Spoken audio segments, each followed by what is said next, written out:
Just to get started, would you mind, telling people a little bit about who you are, maybe introducing yourself, telling us about your district and, why you decided to jump in this race? Sure. So my name is Elisa Crespo. I was born and raised in New York City. It's the only city I've ever known. I'm a product of the very same public institutions that I'm running to reform. Institutions like public housing, public schools, public transportation. I was raised by a single working class woman who relied on Section 8 to keep a roof over our head, food stamps and Medicaid to take care of us and keep food on the table. So I have real firsthand experience of what the inequities in the city of New York are, which is one of the most unequal cities in the United States.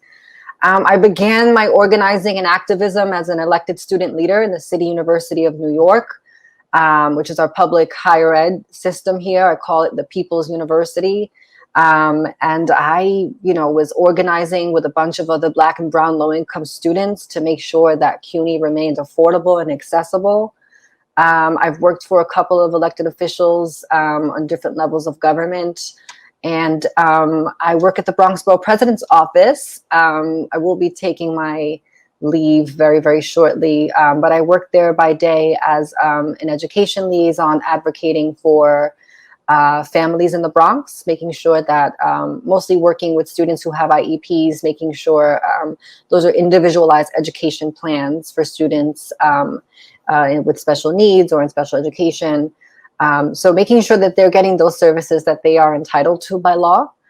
And the first LGBTQ woman to run for office in the Bronx, and really pumped up and excited and fired up. And we're running a very grassroots, people-powered campaign here in Central Bronx.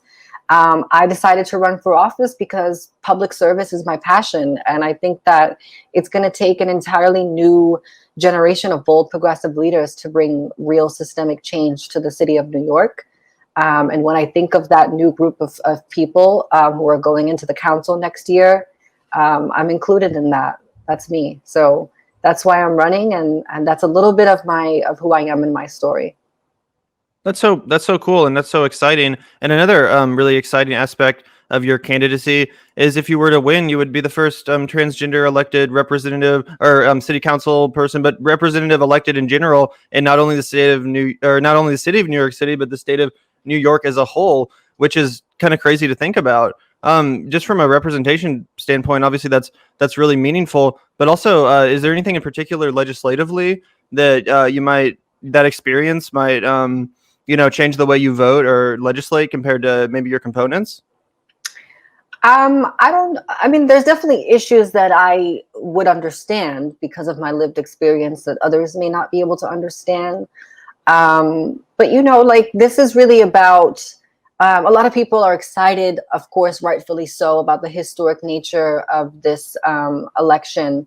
But it really isn't about me, Gavin. It's really about the people in the Bronx who struggle every day and have a lot of issues. And so I always try to keep the focus on the working class people, the families here that are going through a lot, that are really living in poverty and facing evictions and not being able to afford their rent and living paycheck to paycheck. This is about improving their quality of life.